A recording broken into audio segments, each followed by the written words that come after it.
right, welcome, guys. Thank you for joining me. Let's go to our cam. My name is Guillermo Cusco. This is Fantasy Factuals. Follow us live at Fantasy Factuals on Twitter. Subscribe. Make sure to like and subscribe. Let other people know that I am doing the hard work for fantasy managers, right? You guys, all you got to do is show up, get some results. Been putting together some really interesting stuff for today, guys. So I want to just go ahead and say welcome to our viewers. I'd also like to say that I'm really excited today, right? We have a new segment today called Running Backs and O-Lines versus their defensive line counterparts.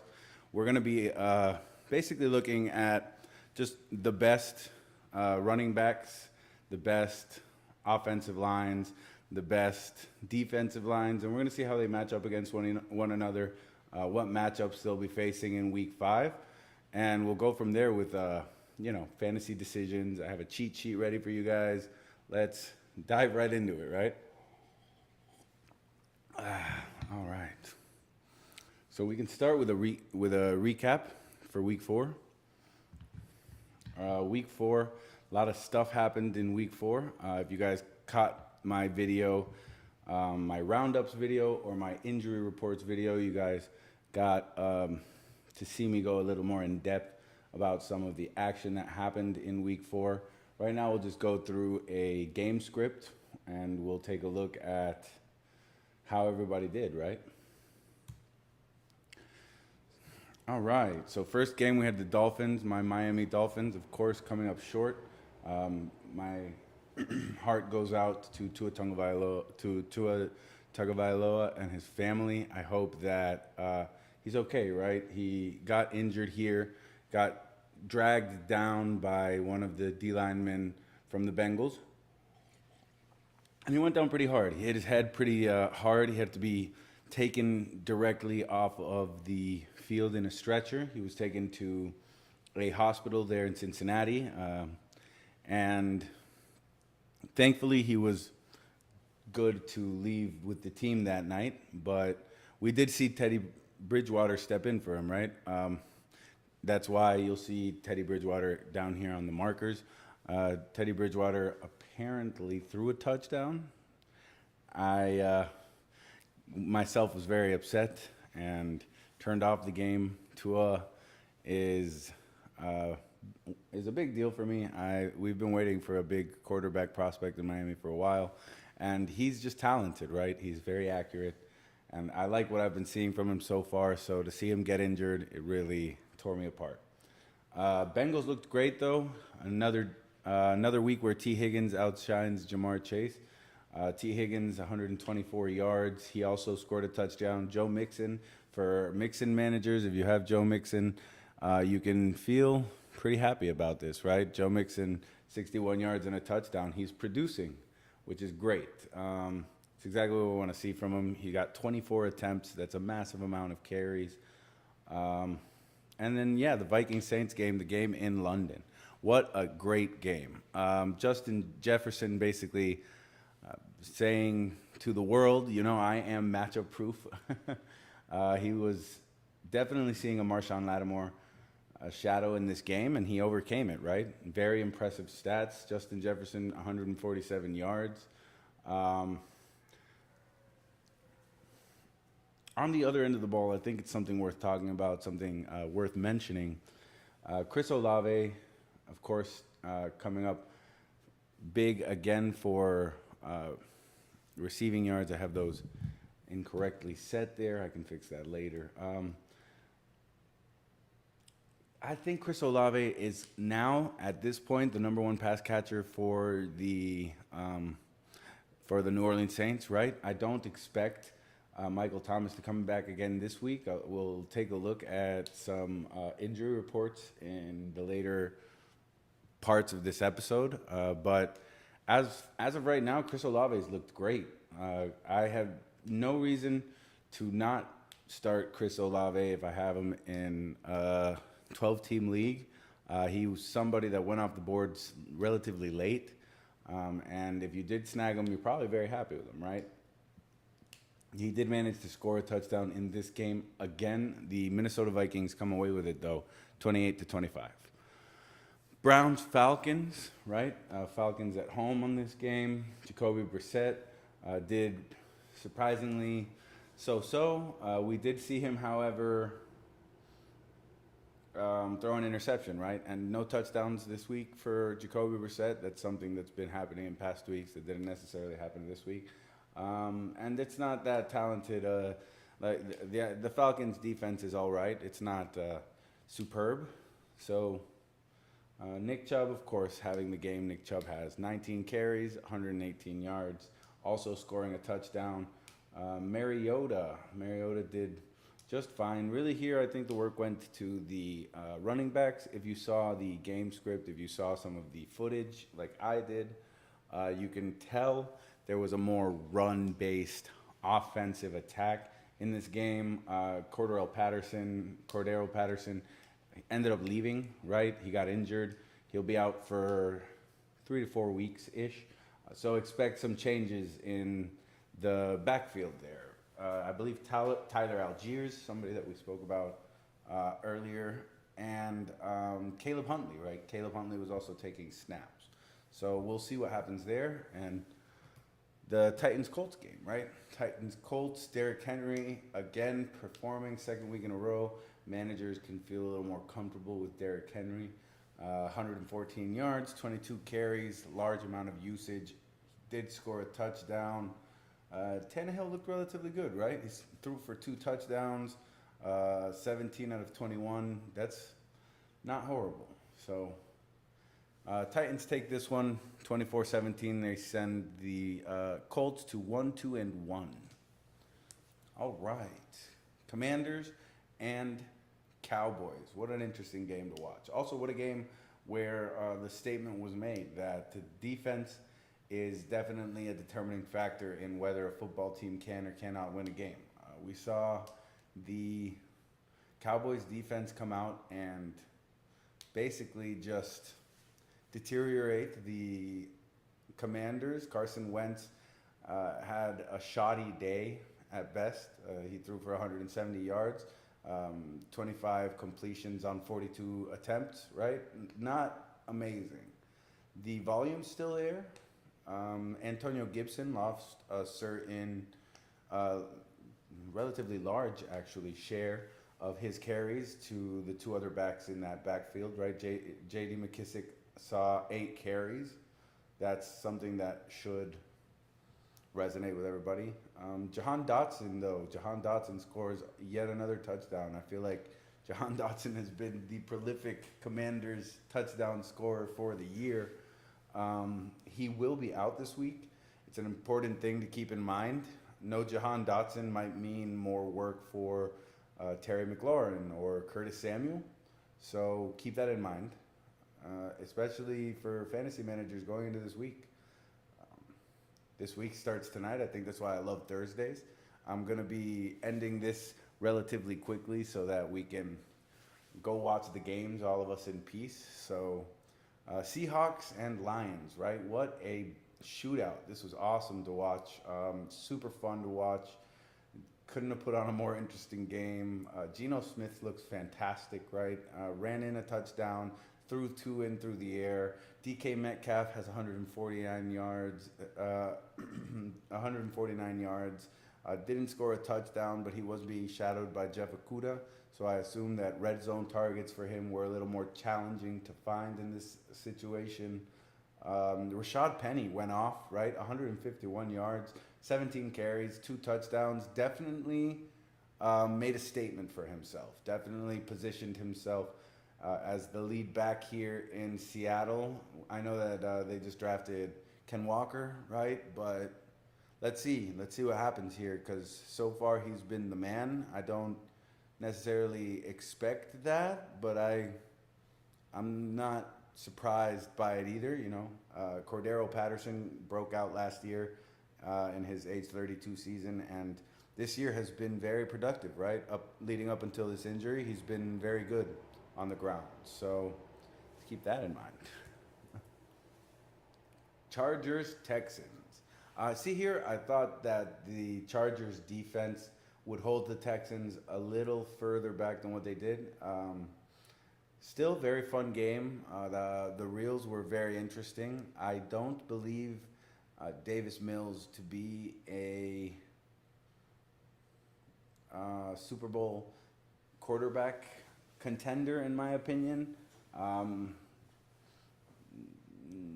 Just where he's positioned currently, I don't foresee that in his future. I'm thinking if they're going to stick with him as a starter, which I find hard to believe. He's talented, right? He is accurate at mid-range. He's hitting Brandon Cooks.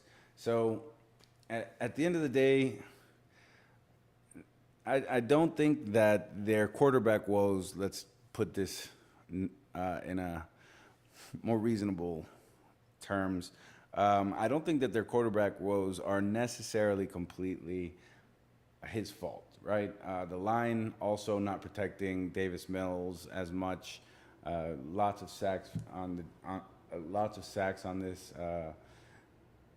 O line, and that's tracing back 4 games already. We're coming into week 5, right? So that's just something to pay attention to. Mike Williams, another huge day without Keenan Allen playing, 120 yards, very impressive. Austin Eckler, right? 2 touchdowns, 13 carries for 60 yards, and he's receiving again. We saw him catch a few passes. That's all we wanted from Austin Eckler. If you drafted him, you know he went first or second round because of that, especially in a PPR format. That makes all the difference. All right, Bears, Giants. What an interesting game this was, right? Because the Bears D has been relatively good. Not amazing, but they've staved off some. Offenses we weren't expecting them to, right? Starting in week 1 with the 49ers. I thought anyways, Trey Lance was going to get off to a brilliant start. He had a plethora of playmakers right there in his reach. He's got Tebow Samuel, he's got Brandon Ayuk, he's got George Kittle. So I was expecting larger things from that 49ers team coming out the gate. That being said, the Giants played very well. Daniel Jones did get injured in this matchup, I believe. So we will be seeing another quarterback come under center in New York. That might affect the pass catchers who haven't been really that productive either way in fantasy this year. So it's worth keeping an eye on. Not entirely too worrying. Saquon Barkley managers are, he's going to continue to get the work he's been getting. He's going to continue to see the carries he's been seeing. 31 attempts, right, in this game. Amazing. Like, absolutely astounding amount of work that he saw. On the other end of the ball, right, there's not really a lot there. Justin Fields still not throwing the ball a lot. Only 22 pass attempts in this game, 11 completions.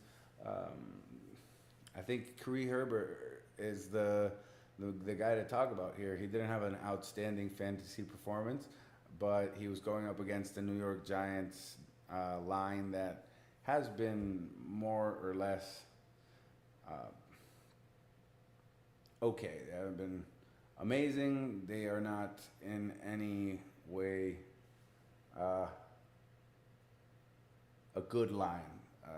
5.1 yards per carry to backs facing them. So they've been subpar, below par, if you will. And I expect that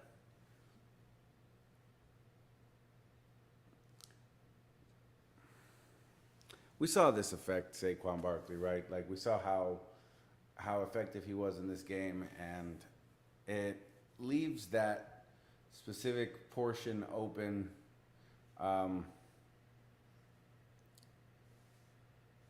Especially because they've done well against the pass. It's not like they've been horrible against the pass. It's more of a thing on the ground, I would say. The Giants, on the other hand, have been also not not that impressive. Not nearly as bad as the Bears, of course, but it's worth noting, right?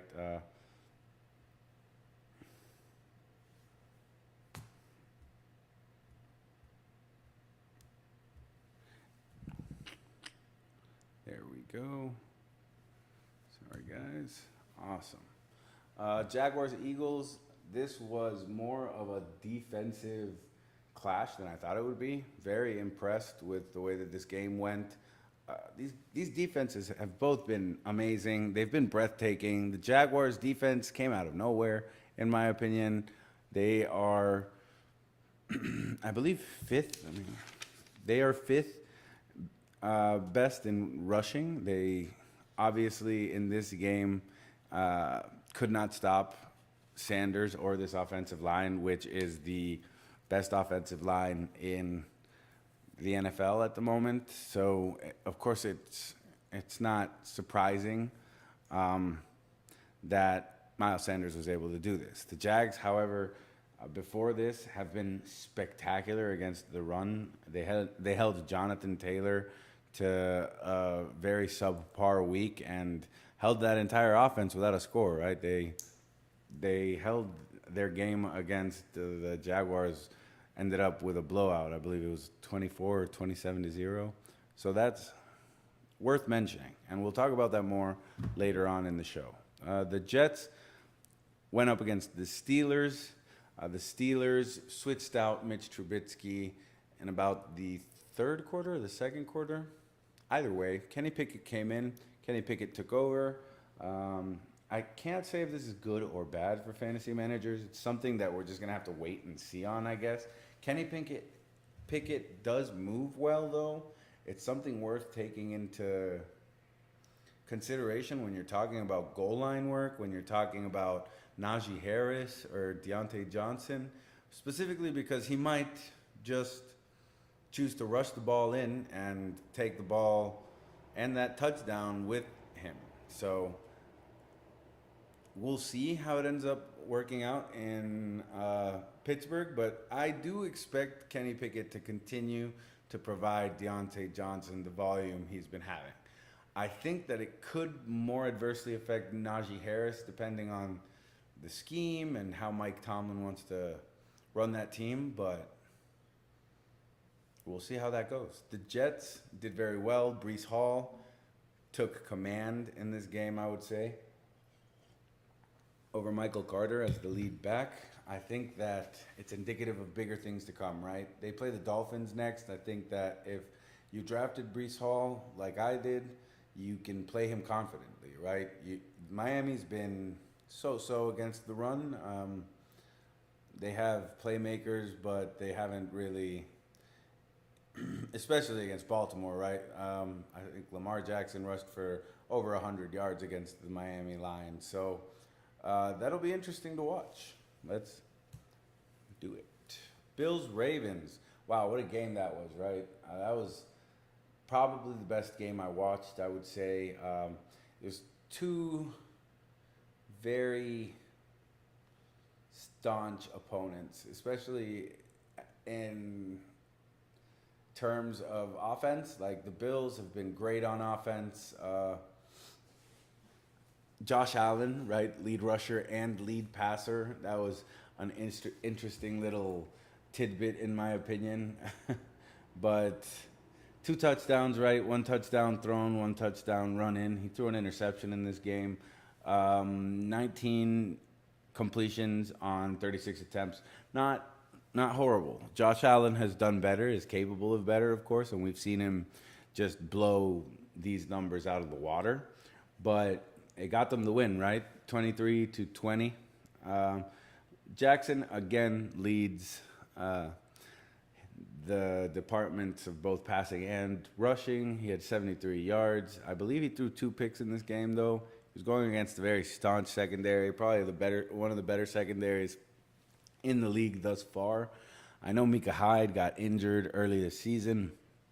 That's a huge loss for them, but it's being compensated for, and it's being compensated for very well. Like, there's been no love lost here in Buffalo, ladies and gentlemen. I think that the Bills are going to continue to do what the Bills do.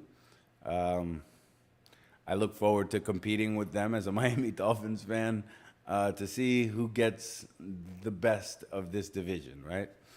Cardinals, Panthers, love the Cardinals. Easily my second NFL team in terms of fandom.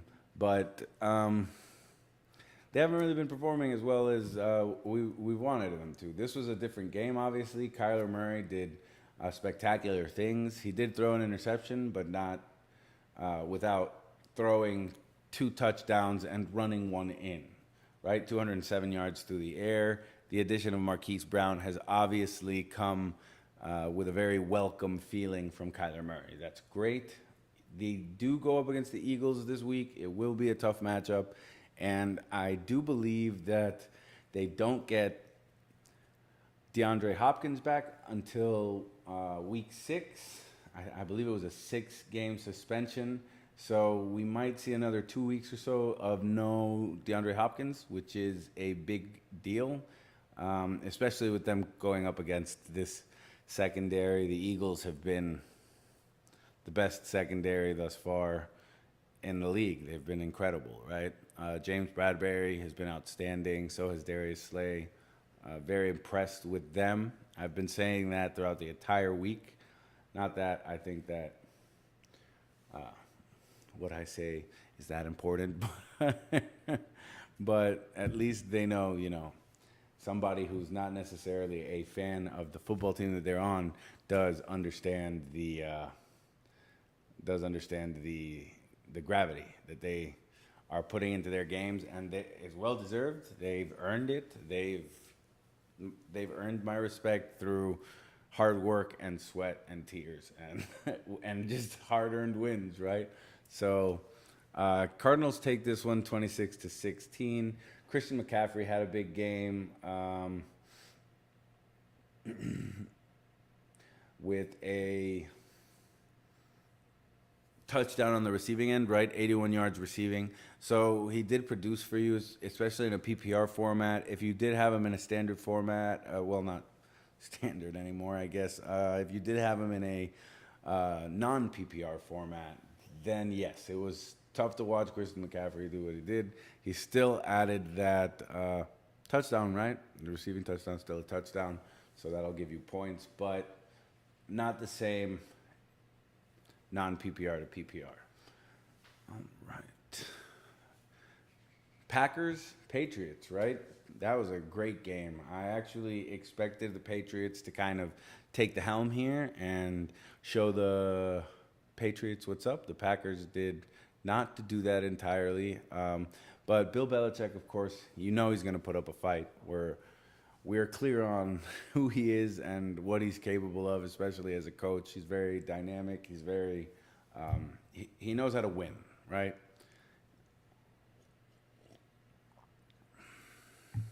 Damien Harris, I think the big story here, especially with this game, Damien Harris had a touchdown again, right? 86 yards on 18 attempts.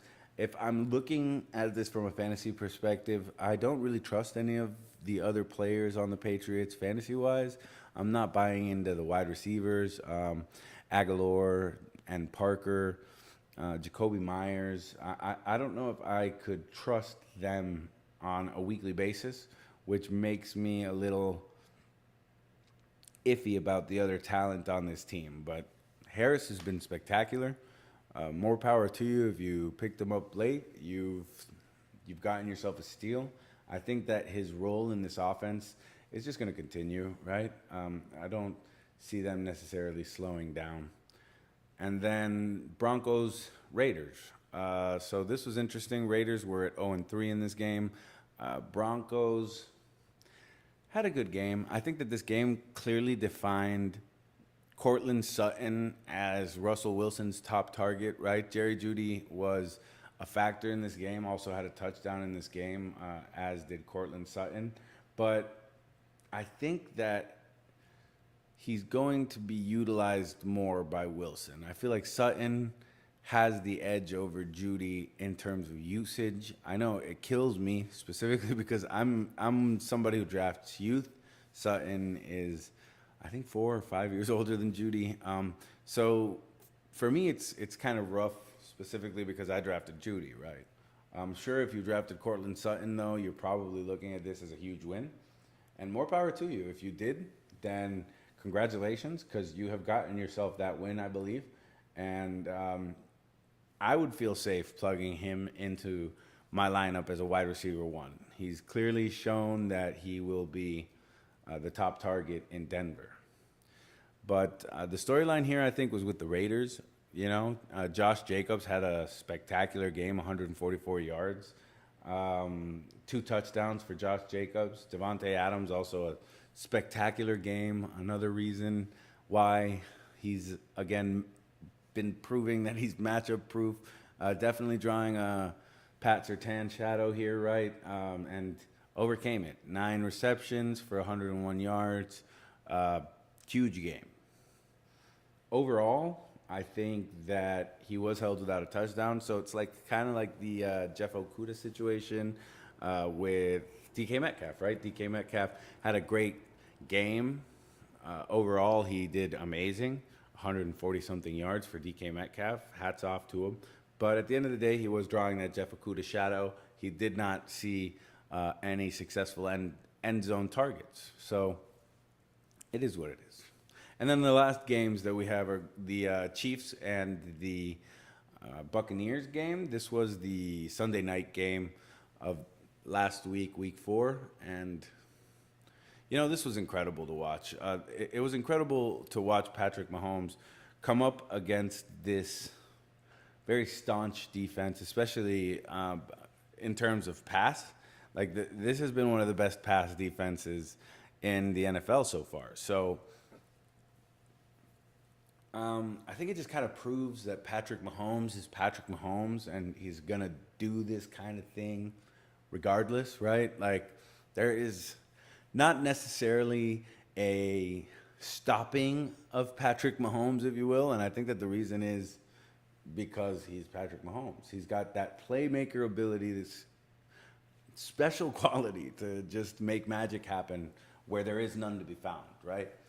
They were able to outshine the Bucs in this matchup, kind of basically just run all over the Bucs defense. Tom Brady, not for lack of trying, did put up a good amount of points, right? Tom Brady, not horrible, 385 yards, 39 completions, 52 attempts.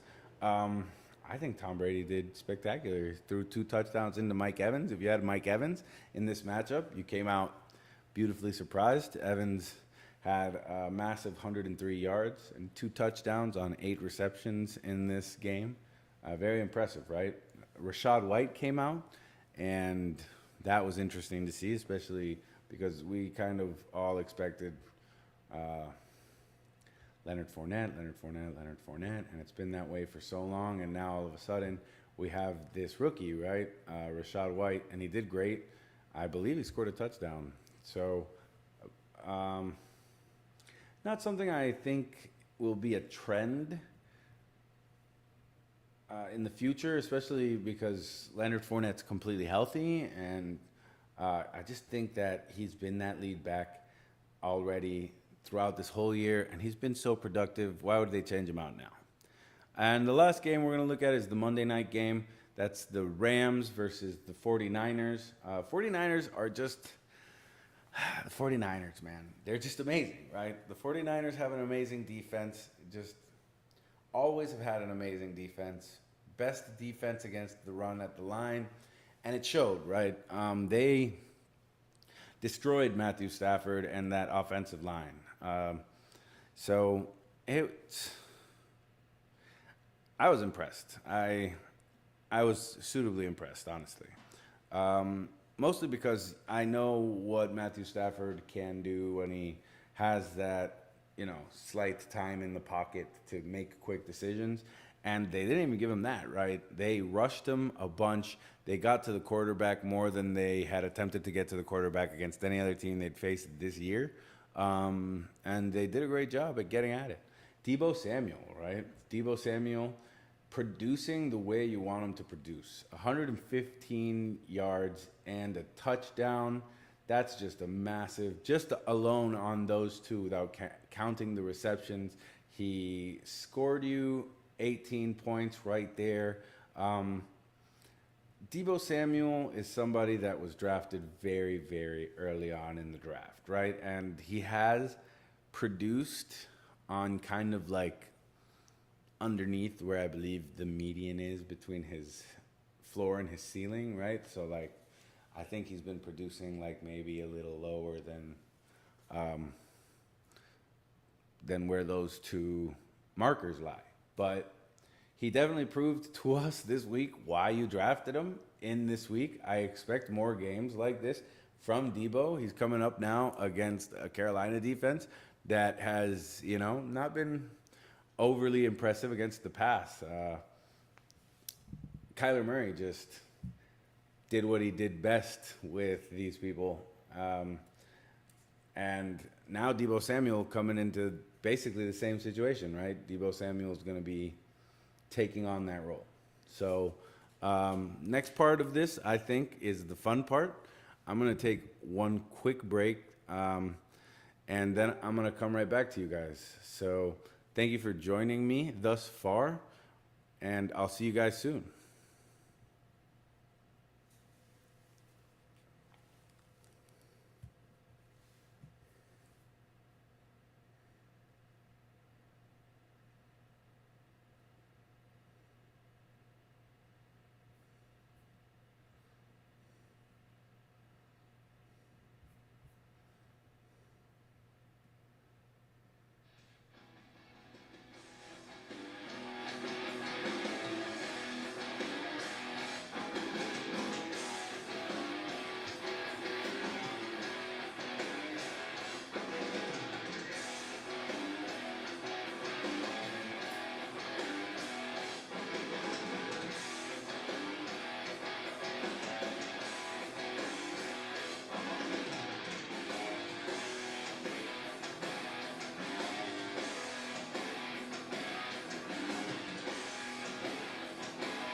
All right.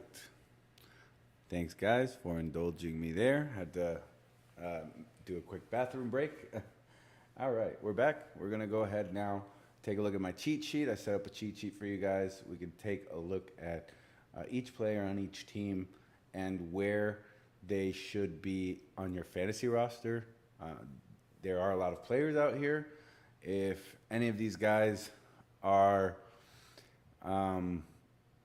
missing, or anybody you think that should be included on this list that I haven't put on this list, let me know, right? Send me a message or let me know in the chat, and I will respond. That's what I'm here for. That's what I do all week. Then after that, we get to start, very excited about this. Then after that, we get to start my new segment. My new segment is called Running Backs and O-Lines versus their defensive line counterparts. So RBs and O-Lines versus D-Lines. And it's going to be a good time, right? We're going to talk a little bit about who the best offensive lines are this year, who the best defensive lines are thus far to this point. And we'll look at the running backs, right? Which running backs are going up against which defensive lines? Who is slated to start? Because not every all-star running back necessarily has a great O-line, and not every all-star offensive line has a superstar running back behind it. The Eagles O line, for example, full of superstars. Absolutely, they've been incredible this year. They've been absolutely unstoppable. And Miles Sanders, right? Miles Sanders is their lead back. He's been benefiting from it immensely, but is Miles Sanders, Derrick Henry? Or is Miles Sanders Christian McCaffrey? No. Miles Sanders is a different style of running back altogether. Not to say that he's more or less talented, because he's great at what he does, right? This week easily proves that Miles Sanders should be spoken about on a weekly basis, especially with an O-line like that, right? Great protection, offers the ability to make big plays. So let's get into it, right?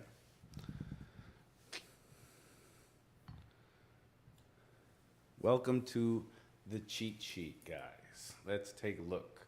Last week, as you might know, we did not have anybody on the list for the New England Patriots. That changes this week.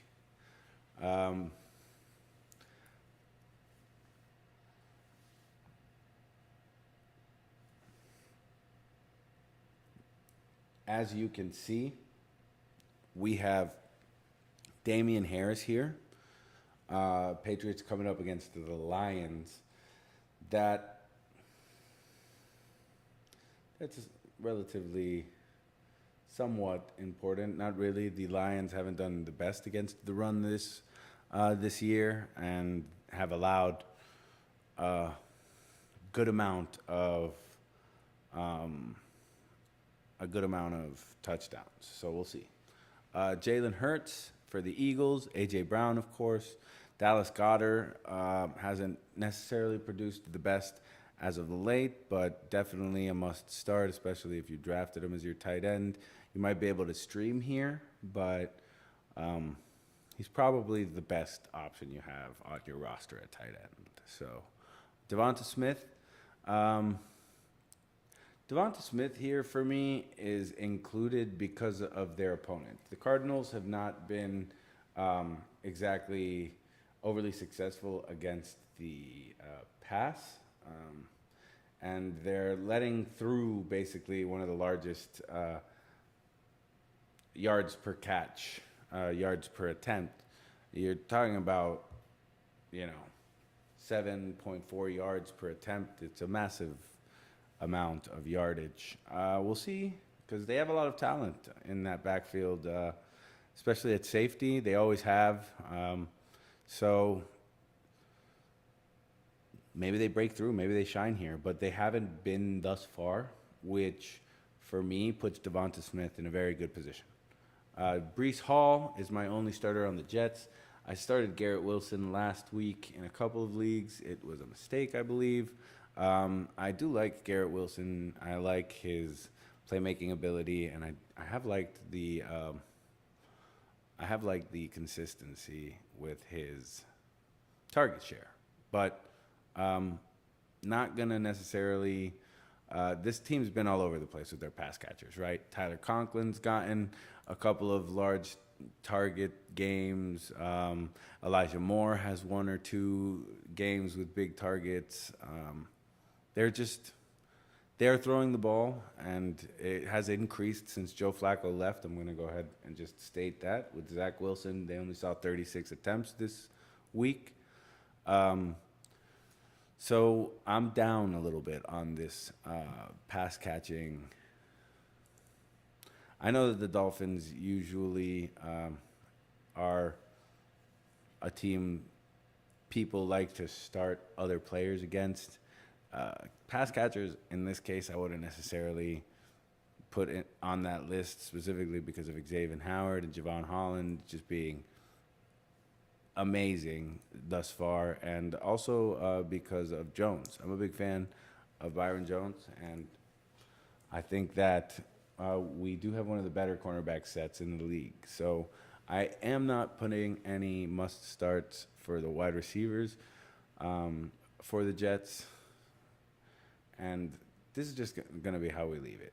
Breece Hall finally makes this list after battling it out with Michael Carter to see if he ever would take over the target share. So, Saquon Barkley, my only New York Giant, right, that is on here as well. I think that they're going to be dealing with a new quarterback after an injury to Daniel Jones this week. They are going up against the Packers, right? The Packers' defense has been usually always a top 10 defense. This year they've been doing relatively good against the pass. Not as good against the run. So, it'll be interesting. They haven't been doing as well as we've thought against the run. And they do have Jair Alexander and a large backfield there that probably explains why they've been so effective, right? One of the great things about having a cornerback, by the way, that is older and still produces like a Patrick Peterson, for example, who's just extremely talented, is also they have that experience in the league to aid your other backs, right? They've been playing for so long in the league that they give you more than just their own physical talents at this point. Another thing is usually cornerbacks, they'll play with multiple teams. So knowing multiple different schemes definitely will aid a cornerback, I think, in coverage. It's why I think cornerbacks, especially older cornerbacks like Bradbury, Patrick Peterson, Jalen Ramsey, it's why they've been able to thrive. Jalen Ramsey's been having a rougher year, so, and Patrick Peterson has been having a rough year as well, but they've been good. They've been good against the pass, and it shows. There's a reason why they're good against the pass, right? And it's not necessarily what everybody thinks, I guess.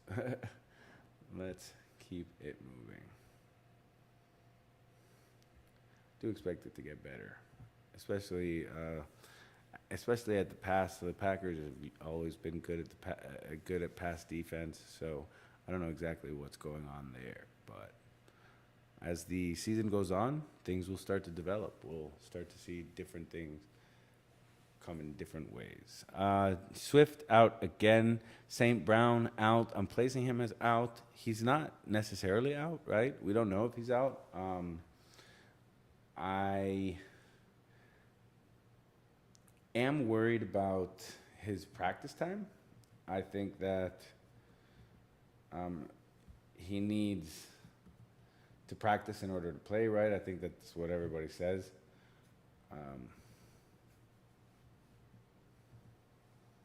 And he's still questionable, He didn't practice today, Thursday. We're going to get started on this game soon, too. In about 15 minutes, here is kickoff. Excited about that. It'll be Colts against the Broncos tonight. That's going to be fun. Russell Wilson, Jerry Jeudy. If you have Jonathan Taylor, I hope that you have replaced him. He is not going to be a starter this week. He is on my list as starters, so we can go over there, but he will not be playing. So it's important. Do not start do not start Jonathan Taylor. If you do have Michael Pittman Jr., go ahead and give him a start, mostly because I think that Jonathan Taylor not being there could amplify Pittman's role, right? He's going up against Patrick Surtain, but other people have had success here, so we'll see what happens tonight. I'm expecting a very fun game. So St. Brown didn't practice. Keep that in mind. Swift out at least until after their bye week for sure. So Jamal Williams, a must start here. Someone I don't have on this list, T.J. Hawkinson. If you do have T.J. Hawkinson, I recommend you start him. I made the dire mistake of having him benched over Darren Waller in my last game. He scored 40 points. For most people, I expect T.J. Hawkinson to kind of be a no-brainer. And it's kind of hard to bench him against like a Darren Waller or a not Kyle Pitts, not anymore. over Darren Waller or Travis Kelce or Mark Andrews, for example, who had a bad week last week.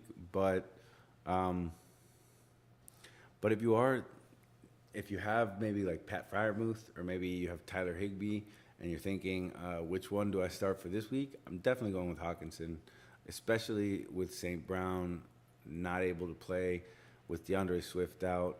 I would expect him to have another large share of the targets. Bears coming up against the Vikings. Vikings have been more or less soft on defense this year and having some problems on defense. So for me, I don't think I would start Mooney. I just think that there are better options out there. Again, Mooney, it's like Mooney Olave, for example. I'm definitely starting Olave in this situation just because of the volume that New Orleans has had over the Bears, especially passing. I do have Khalil Herbert here. I don't think Khalil Herbert is going to be a start this week. I'm going to switch this to Montgomery, who I was thinking would not be back, but was actually practicing in a limited capacity today. He was practicing in a limited capacity means that he's probably trending towards starting in week 5. So do expect to see him, and I would maybe not play either because I think that maybe if he is coming back from an injury, they might share the load more equally, which I think makes them both kind of gambles, right? You're throwing the dice. I'm expecting these people to come back and come back strong and hard. I hope that that Drake London and Kyle Pitts start to see their fair share of the targets. I'm still placing Kyle Pitts on here as a starter. You got to start Kyle Pitts if you drafted him, just out of the sheer place you drafted him at. He went in 3rd and 4th rounds in most leagues, and it's just something that's bound to happen. He's extremely talented. He's got an explosiveness about him. I'm still starting Kyle Pitts this week. Tyler Algiers, he's the lead back, right? I'm thinking he's the number 1 in this backfield. CMC has a tough matchup. We'll go over that. He has a tough matchup this week, but he's a starter, right? Nonetheless, still a starter. So definitely consider CMC in your lineup a lock. I'm not looking at anybody else on this defense. DJ Moore has broken my heart. It's not even his fault. DJ Moore has broken my heart, and it's all Baker Mayfield's fault, guys.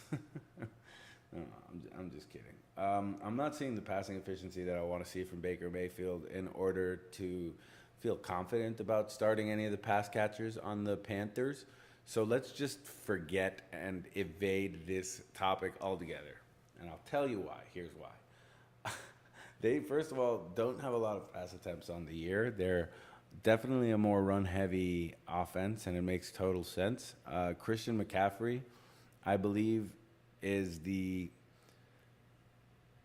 most talented running back behind what I would call the least organized line in the NFL, and I don't mean that to be horribly jarring. You know, they're 24th overall. It's kind of hard to watch because he's so good, and they're really not doing a lot to protect him or create a room for him to run, right? But we'll see. I'm hoping that they do better. He does have a tough matchup going against the 49ers. 2.9 yards per carry for the 49ers, right? The 49ers have been unstoppable against the run. I am downgrading him this week, and we'll talk about my upgrades and my downgrades after. But as for right now, he is downgraded. All right, so Ravens at the Bengals. Ravens versus the Bengals. So here, this one's easy. Lamar Jackson, clearly a start. Mark Andrews, clearly a start. Rashad Bateman seems to me to be Lamar Jackson's number one receiver. Here's the thing with Rashad Bateman. I can't guarantee that Rashad Bateman is going to play because he's not practicing, right? He hasn't been practicing at all, which could mean a big game for Duvernay, right? I put him on this list here specifically because bigger game for Duvernay. I'm not going to say that anybody should start Devin Duvernay right off the bat, mostly just because I'm not necessarily thinking that people should start Devin Duvernay. But it is showing. You know, he had 5 targets last week, up a whole 3 targets from the previous 2 weeks straight. He had 2 targets. And I think that might go up again, especially if Bateman is out. Mark Andrews, clearly a start. Go ahead and plug him into your lineup. Not a problem. Commanders coming up against the Titans. The Titans have been not so good against the pass. This is going to be fun, right, for them. A very pass-heavy offense. And we'll get to see that Commanders defense in action. We're hoping for bigger things from them. They haven't been terrific, but they are going up against a very run-heavy offense. So that'll be interesting to watch, right? Must starts on this team: Terry McLaurin, Curtis Samuel, Antonio Gibson. I would not actually start, and here's why. Antonio Gibson has lost his fair share of work to J.D. McKissic and other runners in that backfield. 8 carries for J.D. McKissic last week, eating into his workload. I don't think that it's a sustainable start anymore for Antonio Gibson. I think it was a great start for the first 3 weeks. He did great relatively. He did okay. And now we're starting to see more of a timeshare out there, and it's kind of time to take your foot off the pedal if I'm the one setting this up. All right. So, lineup blocks for LA. You got Cooper Kupp and the Rams, Tyler Higbee. Both of them. Just massive share of targets from Stafford. Very productive. Tyler Higbee has been the surprise of the century, right? So Tyler Higbee looks amazing. It's great. The football surprise of the year, because he's been getting the catches. He's been producing. We'll see if this continues for him, but he has had a large share of the targets, and it's worth making note of. Dolphins, I'm starting Hill, I'm starting Waddle. Some people are talking about starting Bridgewater. I'm not putting Bridgewater on this list. There's a question mark next to his name for a reason. I don't believe him to be an amazing starter, but it's hard not to start him, right? Especially with these two. If you don't have a better option, this is a great streaming option. He's coming up against the Jets defense that's been depleted. He's got 2 of the quickest wide receivers on his roster. Like, Bridgewater could potentially have an enormous game here. So I am going to put a question mark next to his name and cover my tracks, but I myself don't need to start him. I don't have him in any of my leagues, and I have not picked him up. Bucks coming up against the Falcons. Another relatively weak defensive showing from the Falcons over the last 4 weeks. This is cool for, your starters.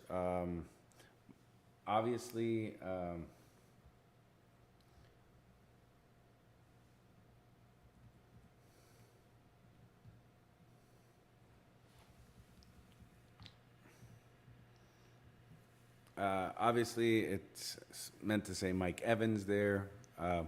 Mike Evans, Leonard Fournette. Not starting Tom Brady yet. We'll see if he creeps his way back. I don't think that is something that I would do. Alvin Kamara, right, for the Saints. I don't know if Kamara, by the way, is going to be ready to go, right? We're hoping that he's ready to go. He was limited at Thursday's practice, which is a good sign. If he is limited at Thursday's practice, then I'm thinking maybe Friday he maybe participates in a more extended role, and then he's back on Sunday. So definitely playing him. Chris Olave has been the leading target since Thomas has gone out. I would not sleep on Chris Olave. I'm so happy I drafted Chris Olave. I drafted Chris Olave everywhere. So I I am very pleased. I have a flex option that I can sub in and out at my will. It was a great decision overall. Michael Thomas is going to be out again, I believe. He was a non-participant at practice today on Thursday. Still worth keeping an eye on him. Maybe he comes back at a limited capacity tomorrow, but I doubt it. That's a good sign for Chris Olave. Patrick Mahomes going up against the Raiders. The Raiders have not been the best against the pass. And again, Patrick Mahomes is some sort of a magician. So this is going to be an interesting game. I'm starting Travis Kelce. I'm starting Patrick Mahomes. I might have Smith-Schuster in flex territory, but I still don't see him as the number one option, right, in that offense. So once we see a clear wide receiver one emerge, they'll go on the list. But until then, we're going to play it safe. Derrick Henry, my only starter for the Titans against the Commanders.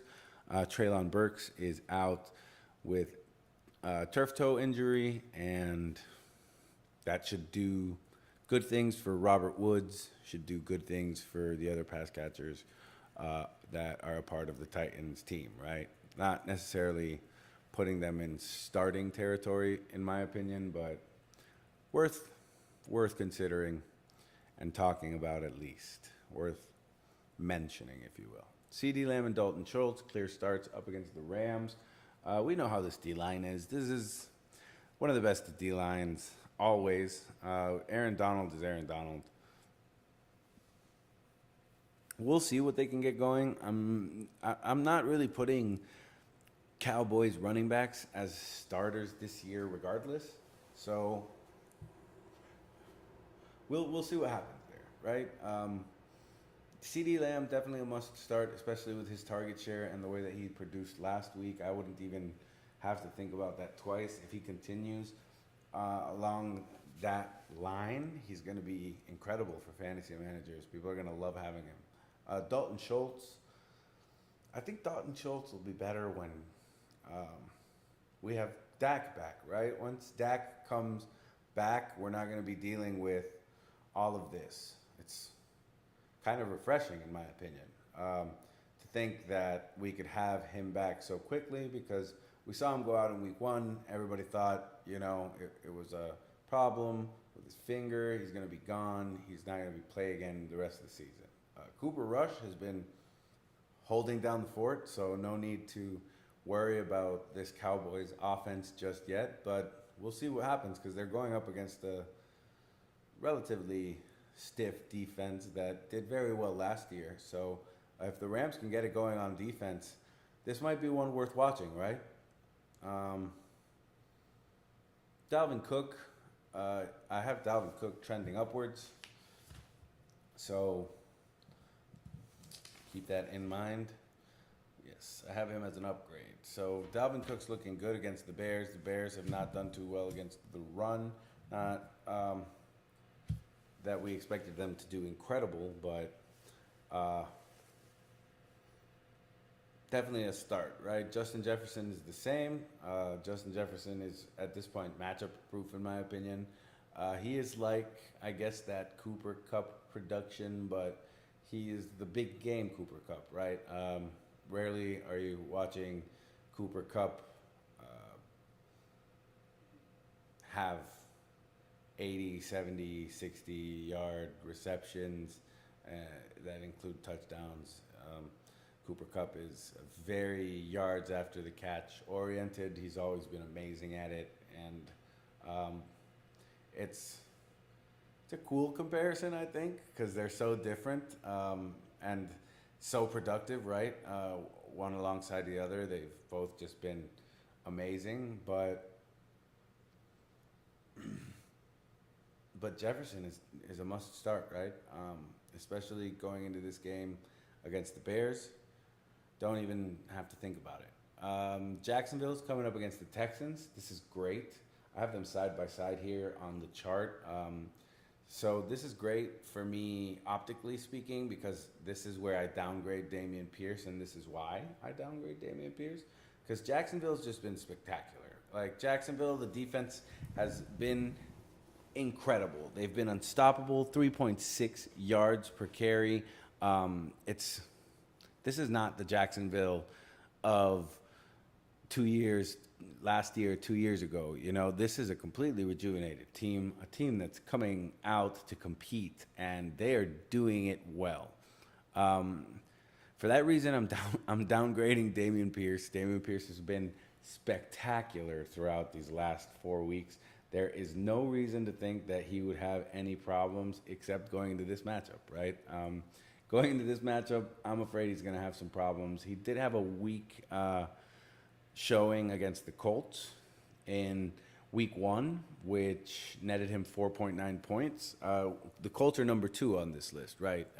The Colts have allowed 3.1 yards per carry. Jaguars aren't that far from it at 3.5 yards per carry. I'm not expecting a big game from Damien Pierce this week. If I have Damien Pierce and then maybe I have a Breece Hall as well on my roster, then I'm easily putting in Breece Hall for Damien Pierce. I know that people probably have been starting Damien Pierce over Breece Hall over the last 2 weeks, and why wouldn't you, right? If I would have started him right after week 2, 15 carries. He got the ball 15 times right in that backfield. That clearly proves he's the primary. He's who they're going to the ball with. Just not this week, right? That's good for James Robinson. So I'm upgrading Robinson in the backfield in Jacksonville against the Texans. Go ahead and start James Robinson. Start Christian Kirk. Outside of that, Trevor Lawrence is probably an okay start this week. He hasn't really produced for fantasy managers, but he is going up against a depleted Houston defense that has been having problems in coverage, right? So we'll see how this week goes, but definitely downgrading Pierce. Keep that in mind. All right, Chargers coming up against the Browns. The Browns are usually one of the better offensive lines. This is cool because you have 2 superstar running backs, right? You have Eckler here. You have also Nick Chubb in this matchup. They're both lineup locks. I'm starting both of them. Justin Herbert also a must start, especially just because of how crazy he's been in terms of throwing the ball, right? So Keenan Allen still out, right? Keenan Allen not practicing. Didn't practice again today. I've been watching Keenan Allen's status just so intently this week. I've just been paying so much attention to it. And again this week, right? Hamstring issue. Did not practice again on Thursday. He's got one more opportunity to make the field. It's feeling to me like Keenan Allen is not going to play again, which is great for Mike Williams, right? Mike Williams has just been exploding without Keenan Allen on the field. So if Keenan Allen can't go, which is starting to seem more and more likely, Mike Williams definitely a must start. Go ahead and plug him into your lineups. All right, Cardinals against the Eagles. So I'm definitely downgrading Marquise Brown here because Darius Slay and James Bradbury have just been outstanding. I don't think, however, either of them are going to be covering Zach Ertz. I think Zach Ertz could have a big game here. That being said, Marquise Brown still a starter, but I am going to downgrade him because he is going to be probably facing up against Darius Slay. If not that, then he'll be seeing James Bradbury. Definitely a downgrade for Rondale Moore, who didn't even make my list this week. And Kyler Murray. Of course, you're going to start Kyler Murray. Kyler Murray is explosive with his feet, and he can throw the ball. He's much like Patrick Mahomes, just a little bit quicker, right? He's got a little bit of a little hop step. When he's leaving the pocket, he can just get going, and he gone. So definitely starting Kyler Murray. Tebow Samuel and George Kittle up against the Panthers this week with the 49ers. Definitely starting them, hoping for better things from George Kittle. We'll see. He's going up against Panthers secondary, not the greatest, right? This D-line also has not been so impressive this year. Tebow Samuel, obviously, starting him, especially after the show out performance he put up in Week 4. All right, Colts coming up against the Broncos, right? So starts for the Broncos here. Obviously, Cortland Sutton. I know that it says Javonte Williams there. Javonte Williams is out for the season. Melvin Gordon would be in this spot, but it's actually perfect that I didn't change this up because no running back is going in this slot. I am not putting any running back in this slot against the defense that basically has held people to 3.1 yards per carry. And again, we're going to do this analysis at the end, and we'll have a lot less to say at the end, thankfully, because we've been kind of going through it little by little here. But forget running backs, especially this week. If they're Broncos running backs, forget about them. Don't worry about them. Put them on your bench. Melvin Gordon is older, and they're going up against a staunch line. So keep that in mind. Coming up against the Saints, we got Metcalf, we've got Tyler Lockett. Is Geno Smith a starter? You know what? I think that this is his first rough test, right? I think this is going to be his first real test against a defensive front that is extremely capable and extremely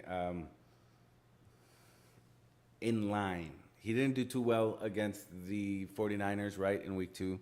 So he struggled against a very potent defense. And I'm hoping to see here the same thing. It'll kind of give us a gauge for Geno Smith because he was outstanding last week, right? 320 yards last week, and he threw for more than 300 yards the week before that too. So to some, he might seem like a bona fide streaming option. But I would hold off momentarily at least. I would hold off until we see him play New Orleans. If he plays New Orleans and he does have another 18, 19, 20, 30, 32-point game, yeah. Absolutely, maybe he might be a streaming option. But this is the test, right? All right, Devontae Adams. Not going to be seeing a Patrick Surtain shadow this week versus the Chiefs. Sorry. But he's definitely a must start. This Chiefs secondary has been depleted. Darren Waller also. We're going to do Jamar Chase, Joe Mixon, and T. Higgins all as starters versus the Ravens. For some people who don't have a better option at quarterback, Joe Burrow has looked good, right? Joe Burrow is looking like the old Burrow. You can start him without any hesitation. He should produce. He's coming up against Baltimore this week. That secondary has not been the best. Usually the Ravens are a very good secondary, but we'll see how it goes. Jonathan Taylor out this week. The game already started, actually, about 10 minutes ago. Pittman, definitely going to see a bigger usage. So definitely started Pittman. We already went over this earlier in the video, but I started Pittman. I recommend highly that others play Pittman as well. Stephon Diggs and Josh Allen, your starters versus the Steelers. Singletary almost made my list here just because of the Steelers have been so bad against the run, right? I think that it could play a factor, but we'll have to wait and see. If you do have Singletary and he is your backup to DeAndre Swift, for example, then feel good about it. Go ahead and plug him in. Safe bet. Steelers going up against the Bills. Bills have been absolutely ridiculous. Downgrade for both Deontay Johnson and Najee Harris. I myself have no faith in Kenny Pickett yet. I like evidence. I'm very evidence prone, right? You got to show me. Show me, and then after you show me, maybe we can get down. But Kenny Pickett threw 3 interceptions last week. If he can come in and do something a little more productive and less detrimental, then we'll see if he's a streaming option next week, right? Green Bay versus the Giants. This is going to be interesting. Definitely starting Aaron Rodgers, Aaron Jones. A.J. Dillon maybe considering as a flex play, maybe not, because the Giants are the Giants, and they've been playing really well this year, right? Their defenses look good. They've looked whole. So Nick Chubb, Amari Cooper coming up against the Chargers. Amari Cooper does have a question mark next to his name. I'll tell you why Amari Cooper has a question mark next to his name. It's because Cooper has not produced after two amazing fantasy outings. During Atlanta's game, he only saw 4 targets. He only got one of those for 9 yards.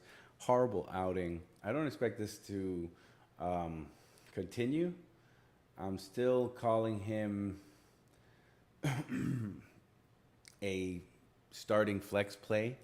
But, I mean, ESPN has him ranked at 24th, the position for this week, right? So, like, they think he's going to be an automatic flex play, and maybe even a deeper league, a 16-team league, he's an automatic starter. So I don't know. For me specifically, I think you could maybe have better luck elsewhere, but I didn't really draft with the Browns or any of the Browns players, and it's been tragic for me because Nick Chubb has been spectacular. Go ahead and start Nick Chubb without a problem. He's definitely been the top running back in fantasy this year, no doubt about it. He hasn't had a game under 15 points, right? One game over 30 points, right? So Nick Chubb's just looked spectacular. I think that him, like alongside maybe like Damien Pierce and Saquon Barkley have looked the best at the running back position. So easy no-brainer there. Let's go to our TD leaders for this week. So Jared Goff, right? Jared Goff, surprisingly at the top of this list. This is something that I talked about in my roundups, right? I definitely recommended people pick up Jared Goff. Reason was because of this. He's just crazy. He has more touchdowns than Josh Allen, right? It's impressive what he's done so far, and he is a bona fide streaming option. If he is still on your waiver wire, which he was a couple days ago when I made the video, he was on about 46%, 44% of waiver wires still. Go ahead and grab him. Go ahead and grab him and feel confident about it. Receiving touchdowns, Jihan Dotson, right? Not playing this week, so it's going to have to go to somebody else this week, but Jihan Dotson is up there with Stephon Diggs. Not that I consider Jihan Dotson an amazing fantasy play, because I don't necessarily consider him an amazing fantasy play, but he hasn't been bad, you know. He's played 4 games. He's scored more than 13 points in 3 of those 4 games. So definitely important to keep that in mind, right?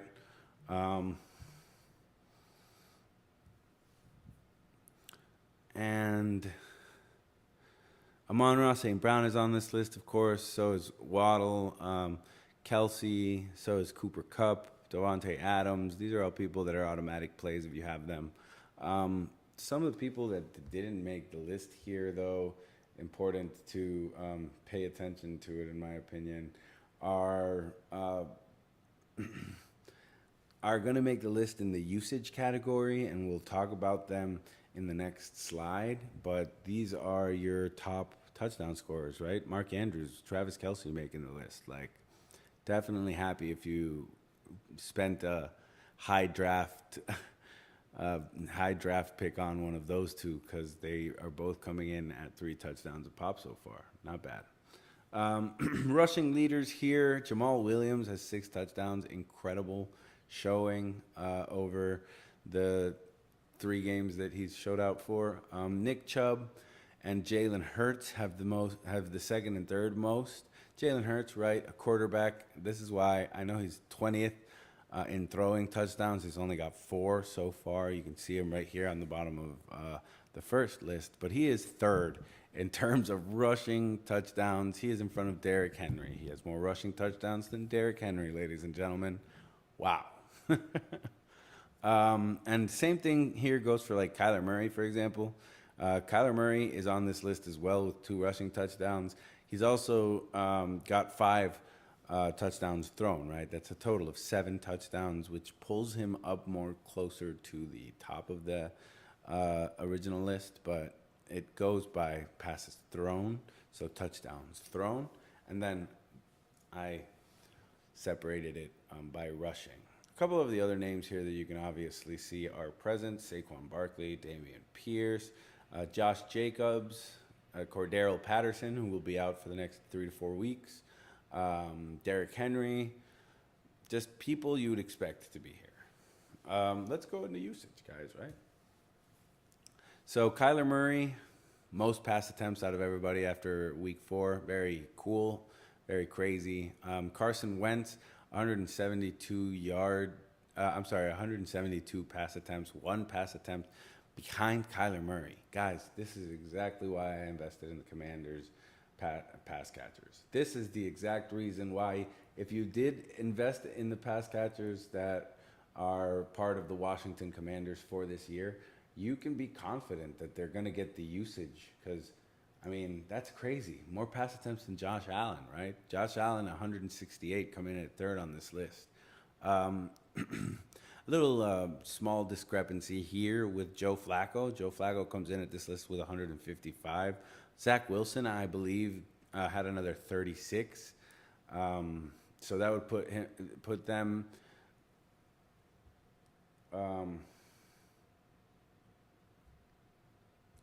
So that would put them up at the top of this list in terms of pass attempts. But that's mostly Joe Flacco, right? That's exactly what I was stating before. Joe Flacco just ripping passes in the first 3 matchups before Zach Wilson came into these games. And then Zach Wilson, a little bit less, right? 36 total pass attempts. Targets. So this is important to look at to see which receivers are being looked at the most on which teams, and how everybody's being used. This list is exactly why Garrett Wilson was on such a high hope for me. So Garrett Wilson, clearly the Jet that has been getting the most usage in the passing game, right? He's got 39 targets so far this year. That's impressive. Tyreek Hill and Devontae Adams, both on this list at 2nd and 4th. Impressive because they went a little further down on the draft lists because of their overall situation. So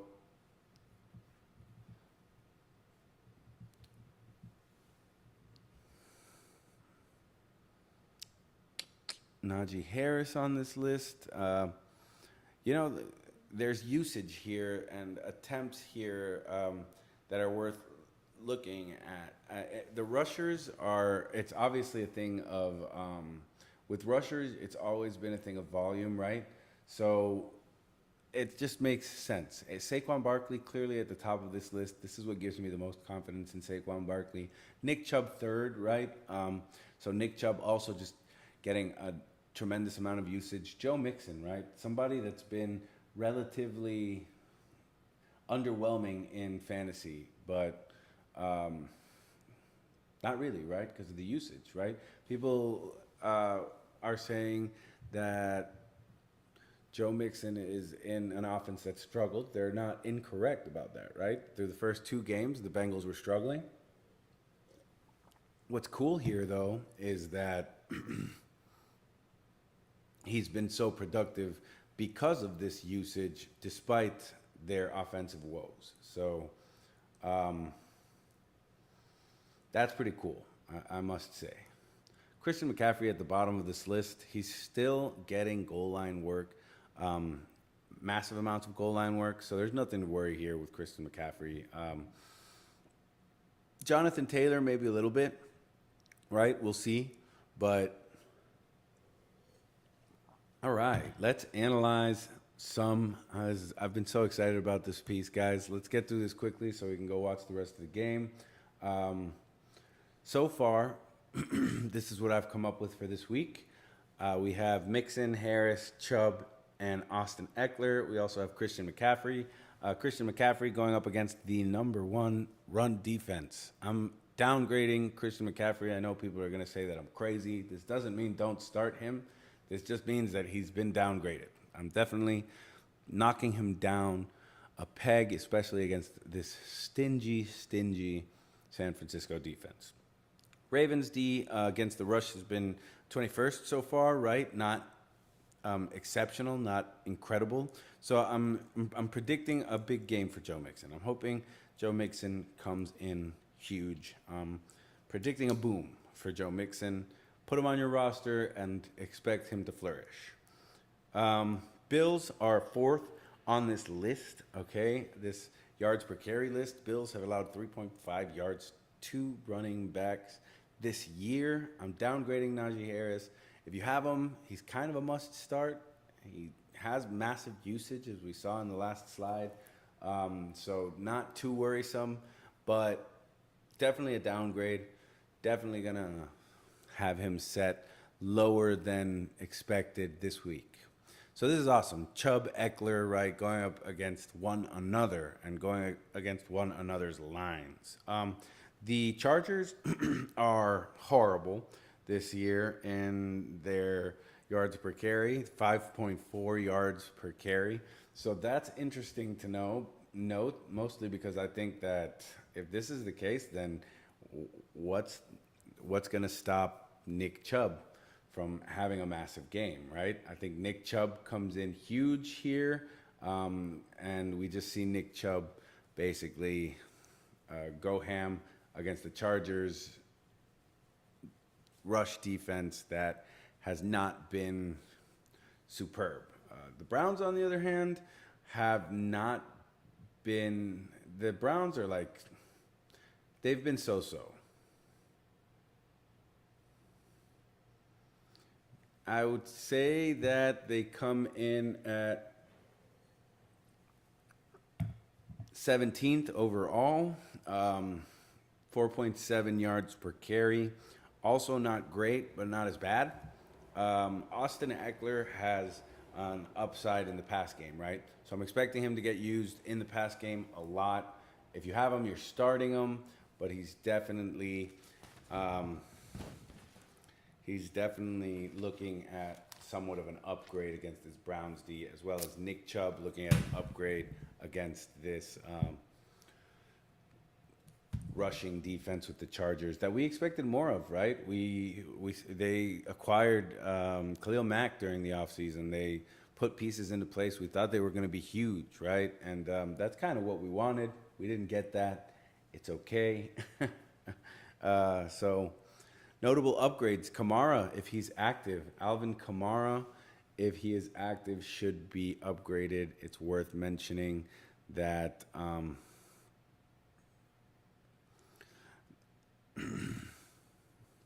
that the Seahawks haven't been doing too well against the run, right? I think that the Seahawks are usually a good defense, but it's also a little bit more on this end of just Kamara's playmaking ability when he's at full health. So we're upgrading him, upgrading Robinson against the Texans.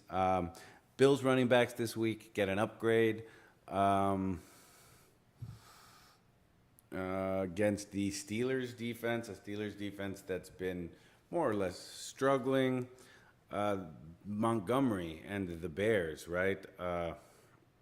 Montgomery and the Bears going up this week against the Vikings. The Vikings have not had the best rush defense. Usually they are more of a pass defense kind of scheme either way. They've in recent years been a lot better against the pass than they have been the run. So upgrading Montgomery and Antonio Gibson and other running backs on the Commanders, not necessarily upgrading them, but they do have a weaker matchup this week. So if you have to start Antonio Gibson, if you're put in a position where your only choice is Antonio Gibson, then worry not and plug him in and hope that the matchup carries you through. Significant and noteworthy downgrades. CMC, Christian McCaffrey today is being downgraded. He's going up against the 49ers. Very difficult rush defense. Least amount of yards this year to running backs, right? Damien Pierce, we're going to just downgrade Damien Pierce because I have faith in this Jags defense. You know, it's like I've been saying this all night. The Jags defense have proven to me that they're worth sticking with.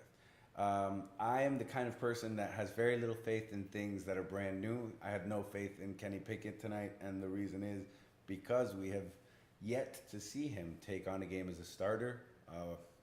We'll see what comes of that. But as of right now, I have no faith.